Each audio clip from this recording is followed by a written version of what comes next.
UK driving license. Shake up new rules for over 70s. Start first. October 2025. Shocking changes revealed.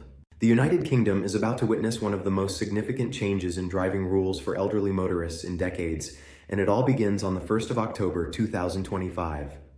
For drivers aged 70 and above, the process of renewing a driving license will not be the same as it has been for years. This announcement has already created a wave of concern, questions, and discussions across the country because it directly affects millions of older drivers who rely on their cars not just for convenience, but for independence, mobility, and in many cases, peace of mind. Today, we are going to break down exactly what these new rules mean, how they will impact elderly drivers, what steps need to be taken to stay compliant, what happens if you miss out, and why the government has introduced such reforms in the first place. If you or someone in your family is approaching 70, you absolutely need to pay attention because the consequences of missing this change could be life-altering. Currently, the rules in the UK are relatively simple. Once a person turns 70, their license automatically expires and they need to renew it if they want to keep driving legally. After that, renewals are required every 3 years. Until now, the process has relied heavily on what's called self-declaration. That means the driver fills out a form either online or on paper and simply ticks boxes to confirm that they are medically fit to drive, that their eyesight meets the standard, and that they are not suffering from conditions that would make driving unsafe. Unless someone voluntarily discloses a serious medical problem, no automatic medical check is carried out. There's no mandatory new driving test, and in many cases, there isn't even a requirement to provide proof of an eye test. This system has worked for years, but critics have argued that it is far too relaxed and puts both elderly drivers and the general public at risk. Road safety charities, coroners, and even judges have repeatedly highlighted cases where older drivers with undiagnosed health conditions or poor eyesight have caused serious accidents. In fact, in one tragic case earlier this year, a coroner went as far as to describe the UK's standards for eyesight in elderly drivers as ineffective and unsafe, pointing out that Britain has some of the laxest requirements in Europe. That criticism has added fuel to the fire, and the government has finally responded with reforms that will take effect from the 1st of October 2025. From that date onwards, the renewal process for drivers over 70 will become stricter and more evidence-based. The biggest change is the introduction of mandatory proof of an eyesight test. Elderly drivers will no longer be able to simply tick a box saying their eyesight is fine. Instead, they will need to book a recent eye test with a qualified optician or optometrist, and then provide official proof of that test when they submit their renewal application. This may seem like a small change, but it represents a complete shift in responsibility. The DVLA will now require hard evidence rather than self-declaration, and this will apply every time a 70-plus driver renews their license. For some, this may add an extra step and some cost, but for others, it could be the difference between keeping their license or being refused renewal. Alongside eyesight checks, the reforms also bring in stronger requirements for medical validation. If a driver declares certain medical conditions, such as heart disease, neurological problems, diabetes with complications, or other issues that could impair driving, they will now need to obtain formal medical confirmation from a general practitioner or an approved medical professional.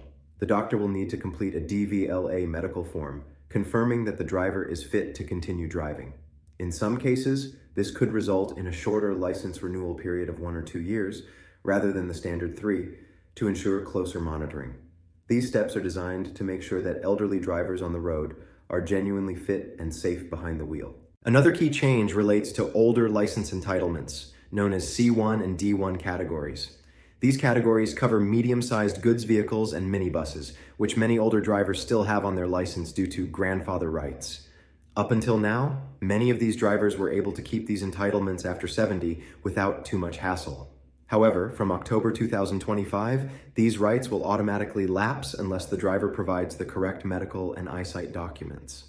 That means if someone wants to keep their ability to drive a larger vehicle, they will need to complete additional forms, including the D47P and D40 medical forms, along with the required eyesight test certificates.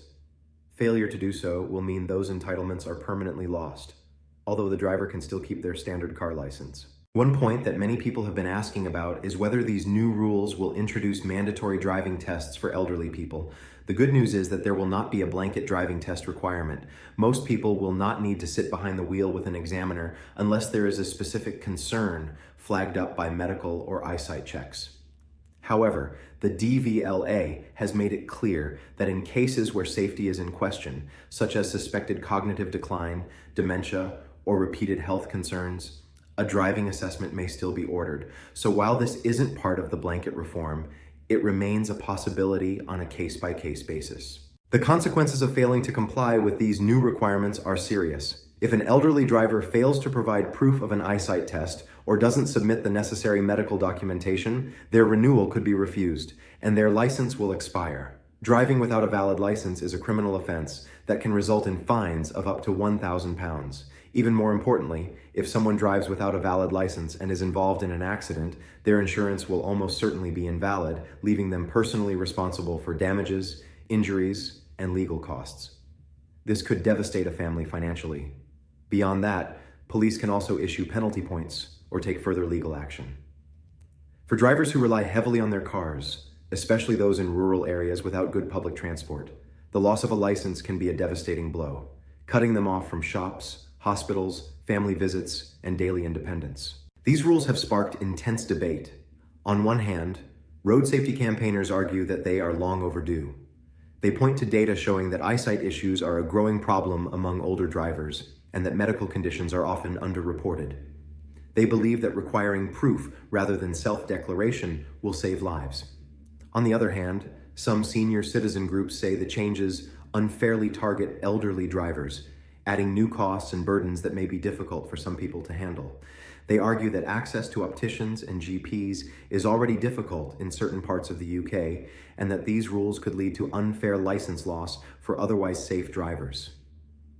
Critics also worry about the bureaucracy involved, with drivers having to navigate new forms, gather documents, and potentially wait longer for approvals. It's important to look at the bigger picture here. The UK has one of the fastest growing elderly populations in Europe, and more people than ever before are driving into their 70s, 80s, and even 90s. Cars are not just vehicles, they are lifelines, especially for older people living alone or in rural communities. The government says these reforms are not about punishing older drivers, but about striking a balance between independence and safety. By requiring objective checks instead of just self-reporting, the hope is that the roads will become safer for everyone, while still allowing elderly drivers who are fit to keep their independence for as long as possible. So, what exactly should elderly drivers and their families do to prepare? The most important step is to plan ahead. Don't wait until the last minute. If you are approaching 70, mark your calendar and remember that your renewal window starts 90 days before your birthday. Book an eye test in good time, preferably a few months before your renewal date. Make sure you get written proof of the test from your optician, because you will need it when renewing. If you have any health conditions, speak to your GP in advance and find out whether you will need a medical form completed. Keep digital copies of all your documents so you can submit them online if required. And if you have C1 or D1 entitlements that you want to keep, make sure you complete the extra forms and arrange the medical checks that go with them. So there you have it. The full breakdown of the new elderly driving license rules coming to the UK from the 1st of October 2025. These changes are designed to improve road safety, reduce risks caused by poor eyesight and undisclosed medical conditions, and bring the UK in line with much of Europe.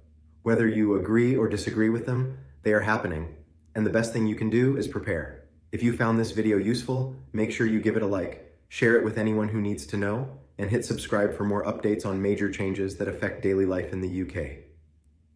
And let me know in the comments, do you think these reforms are fair, or do they go too far? I'd love to hear your views. Until next time, take care, stay safe, and drive responsibly.